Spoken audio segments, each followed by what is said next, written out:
오늘부터 룻기라고 합니다. 짧지만 아주 재미있고 흥미로운 감동적인 그런 이야기로 돼 있어서 읽기도 쉽고 또 내용도 이해하기 쉽고 좋습니다. 룻기는 구약 성경에서 성문서로 분류합니다. 그러니까 이 히브리 유대인들은 이걸 성문서로 번역을 해요. 분류를. 성문서라는 것 그 자체는 그냥 거룩한 글이라는 그런 뜻을 갖고 있습니다. 그러니까 토라는 모세오경의 어떤 기초 교육, 교리적인 그런 의미를 갖고 있고요. 그 다음에 예언서라고 하는 것들은 하나님의 말씀을 우리에게 대언하는 선지자의 글을 말하는 거고, 이 케투빔이라고 하는 이 성문서는 글 형태의 글. 그래서 뭐 시편, 욥기, 잠언 이런 것들을 다 성문서라고 그렇게 합니다. 유대인들은 이 절기 때마다 성경을 읽는 습관들을 갖고 있는데 그걸 5권의 성경이라고 하는데 그걸 메길로트라고 해요. 5권의 두루마리 이런 뜻이죠. 룻기, 그리고 아가서, 전도서, 에가, 에스더 이런 성경을 절기 때마다 다 이렇게 통독을 합니다. 짧기 때문에 뭐 그렇게 하죠. 룻기는 오순절에 맥추절이라고 하는 그 절기에 같이 모임에서 통독을 하는 내용입니다. 왜냐하면 오늘 말씀 끝부분에 보리 추수할 때 그리고 또 보리 추수하는 것과 연관이 돼 있기 때문에 그렇습니다. 그 맥추절이 바로 그 절기였기에 거기에 맞춰서 이 글을 기념으로 읽곤 합니다. 그리고 우리가 잘 알고 있는 밀레 이삭줍기에 그 이삭줍기에 나오는 그 그림이 이 룻과 보아스라고 생각하면 됩니다. 거기에서 영감을 받아서 밀레도 그 그림을 그렸다고 얘기를 하기 때문에 그만큼 사람들한테 영감을 주고 감동을 주는 그런 내용이라는 거예요. 모든 사람들에게. 자, 룻이라고 하는 단어는 이제 이 룻기의 전체의 주인공처럼 나옵니다. 주인공처럼. 그러나 실질적으로 중요 인물은 나오미입니다. 나오미 때문에 모든 게 이루어지기 때문에. 그런데 결국은 말하고자 하는 것은 룻이라는 여인이에요. 이 룻은 모압 여인이에요. 모압 여인. 그럼에도 불구하고 그가 바로 나오미의 하나님, 그리고 나오미의 그 어떤 유대인으로서의 조상으로 들어오는 것, 결국 그렇게 해서 그의 후손을 통하여 다윗 왕이 출생하게 되었다라는 것, 그것을 말하고자 룻기가 사무엘상 앞에 딱 자리하고 있게 되는 겁니다.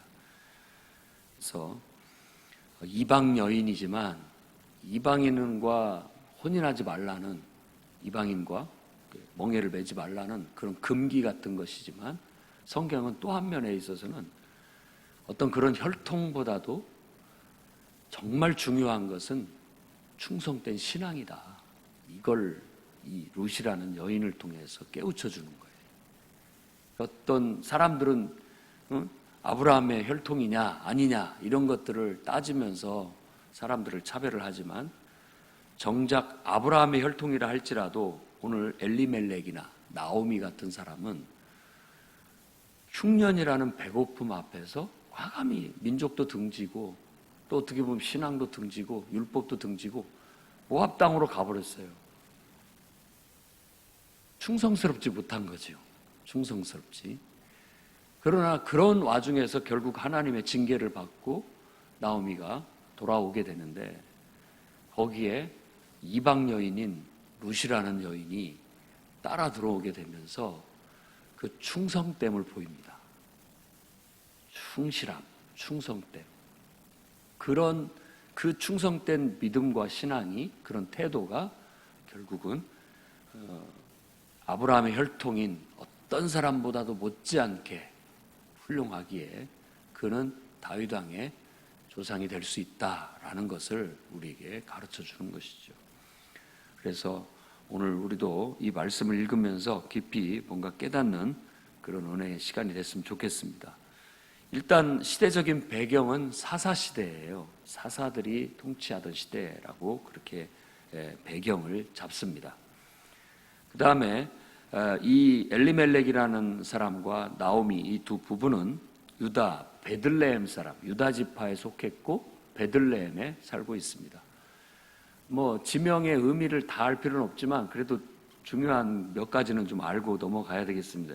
베들레헴이라는 말은, 벳이라는 말은 집이라는 뜻이라는 것 몇 번 알았죠. 베델, 하나님의 집. 베들레헴은 바로 빵집이라는 뜻입니다. 빵집. 그러니까 흉년과 베들레헴, 이게 이 문학적으로 보면은 굉장히 다 의미가 있어요.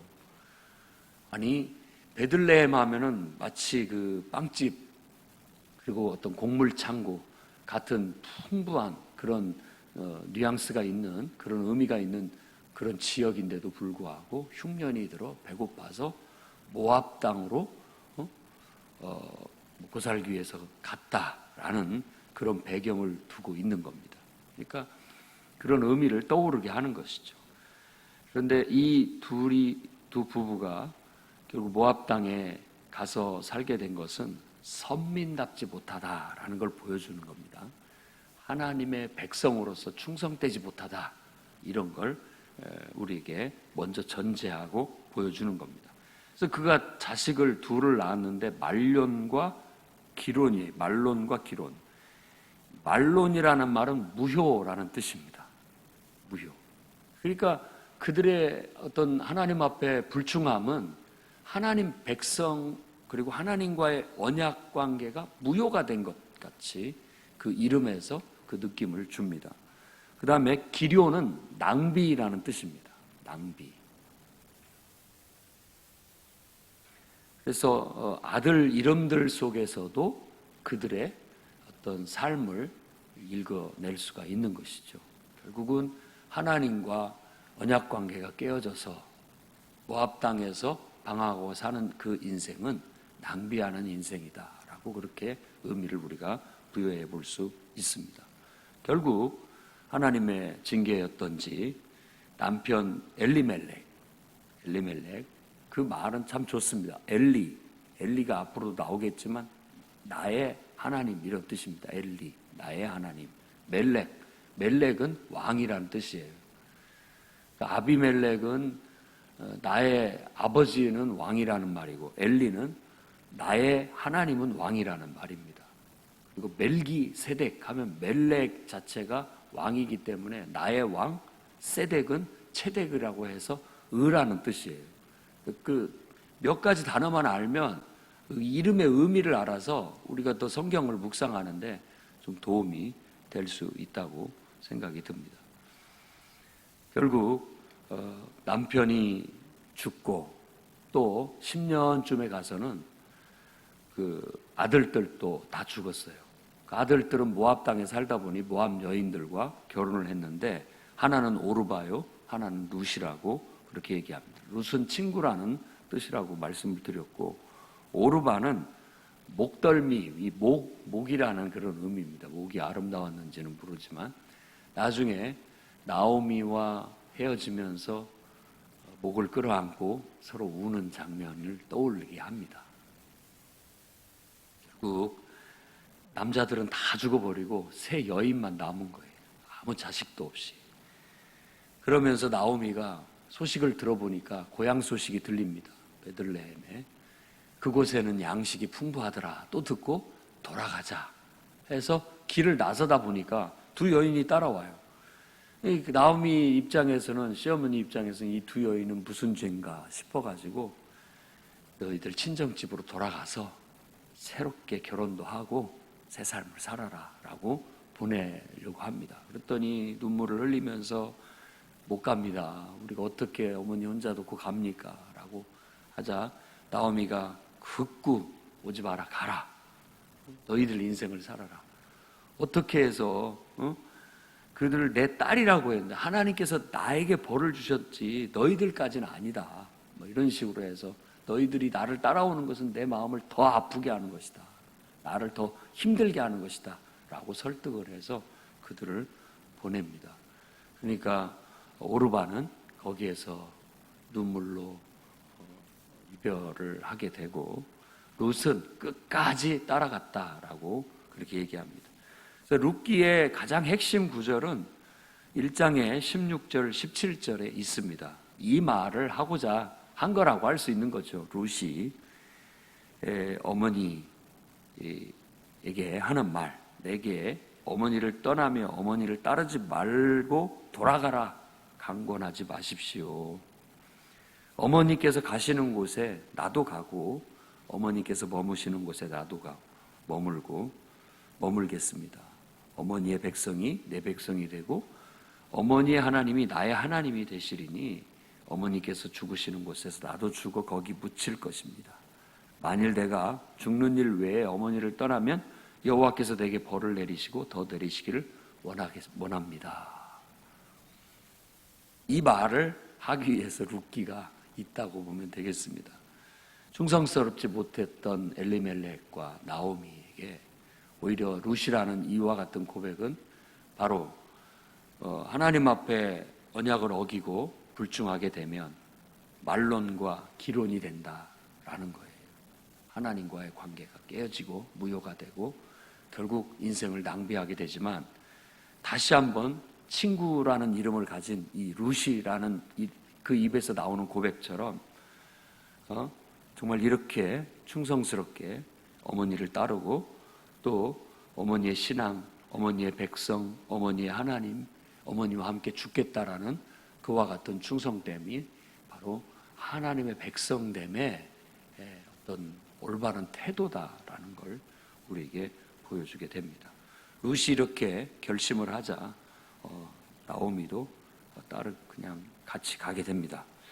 이제 19절에서 22절에는 그들이 베들레헴에 도착했을 때의 장면을 묘사해주고 있는데 보리 추수 시작할 무렵이었는데 그들이 멀리서 오는 나오미를 보고 네가 나오미냐라고 그렇게 말하게 됩니다. 그러니까 오랜 세월이 10여 년의 세월이 흘렀기에 많이 변하기도 했고 또 뭐 그랬겠죠. 그렇게 말하자 나오미가 말하기를 나를 나오미라고 부르지 말라. 나는 마라다. 이것도 단어의 뜻을 알아야죠. 나오미라는 말은 기쁨이라는 뜻을 갖고 있습니다. 기쁨. 그리고 또 마라라는 것은 마라의 쓴물이라고 해서 쓰다라는 뜻에서 유추된 괴롭다라는 뜻입니다. 괴로움. 그래서 나는 기쁨이 아니라 나는 괴로움이다.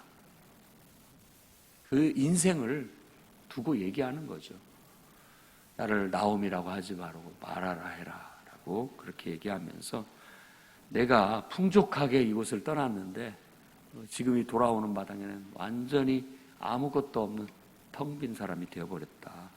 여호와께서 나를 징벌하시고 전능자가 나를 괴롭게 하셨다라고 그렇게 고백을 합니다. 이렇게 1장이 마무리가 되는데 우리가 얻을 교훈은 그렇습니다. 우리가 선민답게 항상 살아야 됩니다. 우리는 하나님과 언약된 관계 속에서 모든 것들을 살아가야 되지 그저 당장에 먹고 사는 문제라든지 급한 일들 때문에 하나님을 뒤로 하고 가면 뭔가 잘 될 것 같지만 오히려 무의미해지고 오히려 우리 인생을 낭비하게 되는 그런 일들이 찾아오게 되는 겁니다. 다 잃어버리고 아무것도 남는 것이 없게 된다라는 거예요. 그러나 다시금 하나님께 우리가 돌아가게 되면 하나님은 우리 인생을 회복시켜 주시고 정말 더 큰 축복으로 인도해 주신다라는 걸 우리가 깨달을 수 있었으면 좋겠습니다. 그리고 연약한 여인들이라 할지라도 하나님을 정말 믿고 하나님께 충성된 그런 믿음으로 나아가게 된다면 하나님께서는 반드시 그들을 다시 돌아보시고 오히려 마라를 나오미가 되게 하실 것이라는, 나오미가 마라가 되는 것을 다시 되돌려서 마라가 괴로움을 다시 기쁨으로 바꿔주는 그런 미래를 우리에게 열어주신다라는 믿음을 갖고 오늘도 여러분들이 믿음 안에서 충성되게 살아나가시기를 주의 이름으로 축원합니다. 기도하겠습니다. 자비로우신 주님,